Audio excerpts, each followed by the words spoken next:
I don't want to alarm anybody, and I don't want anybody to freak out or jump out for the doors, but we're actually in the middle of a public health emergency.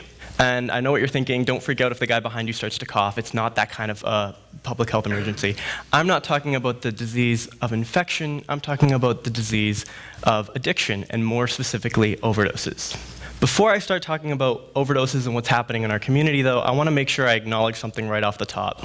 And that is that a lot of people helped me make this. I couldn't have done it without the help of physicians, nurses, first responders, people who work with the homeless community, and people who help at-risk youth. All of them educated and inspired me so quickly and so deeply that my head is actually still spinning. So that being said, I'm talking today about overdoses, and more specifically about a type of drug called opioids. Opioids are a type of painkiller, and God forbid, if your grandmother ever, hurts herself and needs to go get a hip replacement, she'll probably be prescribed something called morphine.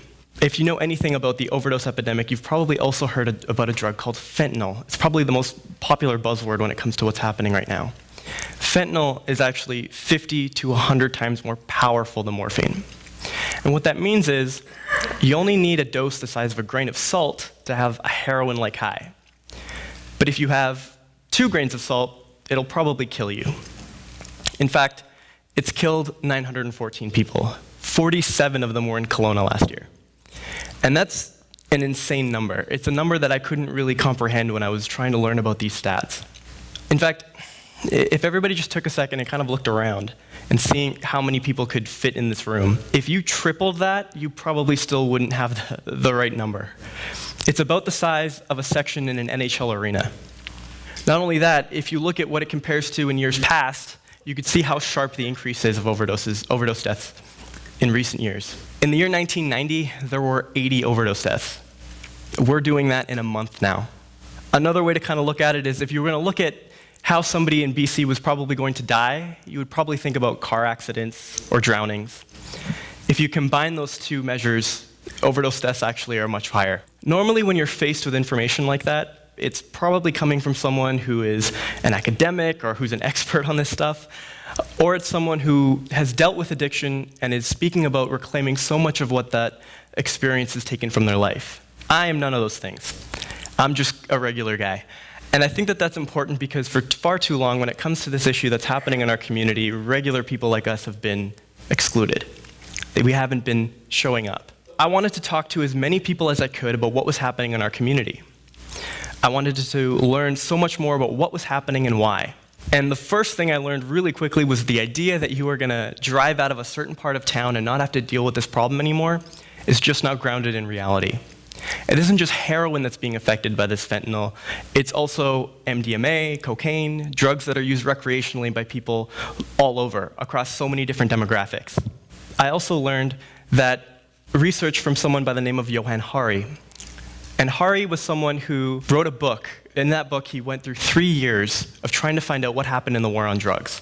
He wanted to try and understand the addicts in his own life, why the war on drugs failed so miserably. What he learned was research by a man named Dr. Bruce Alexander. Isn't he cute? I think he's cute. And Dr. Alexander did experiments on rats. And in those experiments, you would put a rat in a cage and put 2 water bottles. And in one water bottle, the water would have heroin in it. The other one would just be regular water. The rat would expectedly do the heroin water so much so that until it died. And that fits with what we know about addiction to be true. The biological hooks in the drug caused the rat to compulsively use it until it died. But Dr. Alexander noted that the only thing in the cage for the rat to do was the heroin, so he built something called Rat Park. And Rat Park was a multi-level complex with tunnels and balls and other rats to interact with. And what he noted was that the rats that were in Rat Park stopped using the drug. In fact, the usage of it was almost 0%. Okay, Stephen, people aren't rats. And that is mostly true. But there was also the real-world experiment happening called the Vietnam War. And during the Vietnam War, 20% of American soldiers were using heroin at a level that constituted addiction.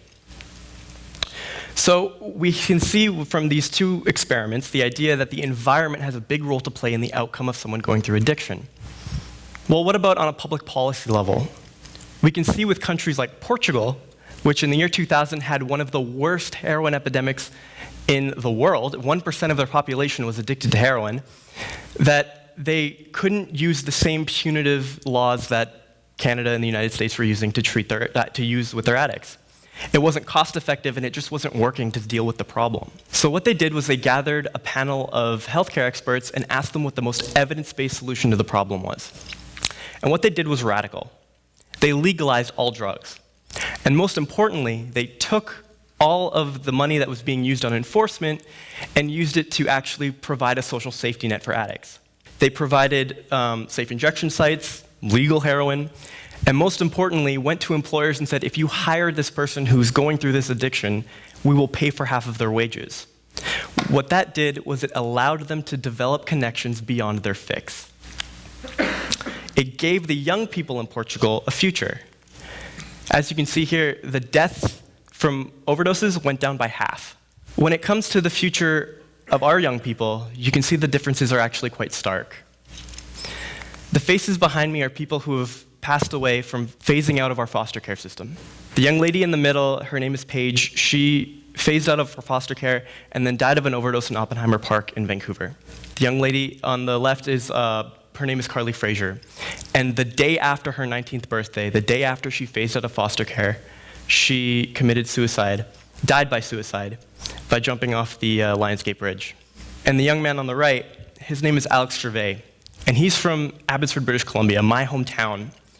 And he died by suicide when he jumped out of a hotel window that he wasn't supposed to be in under ministry care. When I made this talk, I wanted to make it with the intention of turning whatever apathy you may have had about what was happening in our community and turn it into awareness. But not only that, the tragic thing about faces like this is that we don't ever hear their stories or see them until after they're gone. And it isn't about just because we live in a place that's modern, a country like Canada, a place like BC, it doesn't mean we're actually effective at dealing with the issues that face our community. We are underwhelmed, and they are being underserved. There had to be a better way. There has to be places in the world where young people are being treated better. And there is. Raising the Roof Canada is advocating for policy based on what happens in Australia. And in Australia, they keep track of their young people when they're in kindergarten because they haven't dropped out yet. It's there that they can actually catalog all of the young people that are in their education system. And throughout their educational career, anytime something happens, whether it's a substance abuse issue, mental health, or a problem at home and of any kind, they're immediately flagged and experts and help is provided. It's provided when they're at home and a solution can be solved relatively easily before long-term life-changing consequences occur. One of the things I did that was the most impactful for me was I went downtown to the local Boys and Girls Club. And it was there I learned about how important homelessness was to dealing with young people. Because if you have a substance abuse issue or if you're mentally ill, that problem gets way worse if you don't have a place to sleep at night. Not only that, when it comes to instituting policies, you've probably heard, just in the past couple of days, the government got millions of dollars in a federal agreement to have more money to advocate and provide services for mental health. The problem with that is that money will almost certainly be used for beds, care beds, and detox clinics, and not for preventative measures, which is really important. And it's hard to see how far you can stretch your dollar when you're working on prevention. Not only that, when it comes to detox clinics, there isn't provincial guidelines on what to do. And so one of the things I learned was that there's clinics in Vancouver where if you finally get through all of the paperwork and all of the work to actually get into a detox clinic, you have the ability to leave and go back out on the street in the middle of treatment and be around users again. We need more holistic and coordinated care, and we need to be more preventative. One of the most hard-hitting and impactful things about that visit to that youth center was that I got a tour of the facility, and I got to see the kitchen and the lounge area. I saw teenagers, not much younger than me, I'm not that far removed from high school, sitting around, eating cereal, and blasting rap music out of the communal computer. Rap music that I like, which is good. And it was there I realized I could no longer externalize this problem anymore. Because now all of us regular folks who normally don't interact with this issue, are suffering. Because we're missing out on their perspective, but also on their potential. Any one of those young people could be going to a school like UBCO. Any one of them could maybe be on a stage like this, nervously presenting something that they worked on. But they're not. And a lot of them won't be. And that isn't because a lot of people didn't work hard or try hard or wanted for that to happen, but it's because they had interactions with our education system, our social services, and us, the greater community, and those things let them down. I had to ask myself if that was good enough. For me, it wasn't. So, okay, Stephen, that's what's happening right now, but what can we do about it? Well, for one, you can probably get one of these things. This is a naloxone kit. When somebody's going through an overdose, the thing that causes them to pass away is they stop breathing. And this medication can reverse the overdose and allow them to start breathing again. And that is really important that more people have this because time is of the essence when it comes to an overdose. It's really easy. The training took me 10 minutes, and the hardest part was writing my name on the certificate at the end. Seriously. The other thing as well that you can do is learn more about the mentorship effect. Thinking about the young people in your own life. Understanding that there isn't a guidebook to your teenage experience or an owner's manual on getting to adulthood with your feet on the ground and being there for them, because the mentorship effect says you just need one adult in your life, one adult, to have all of these different metrics, whether it be your health, your education, your job prospects, to go up. All of us can be that. The other thing as well is there's all kinds of really great community initiatives as well too, like In From the Cold. I know there's people here from In From the Cold. Hi guys. The Boys and Girls Club as well, and local community food banks. Johan Hari said at the end of his 3 years that the opposite of addiction isn't sobriety, it's connection. And what I learned is that whether it be the rat studies or Portugal or Australia, or even that little moment I had in that youth shelter, I realized that all of those things were connected by that concept of connection.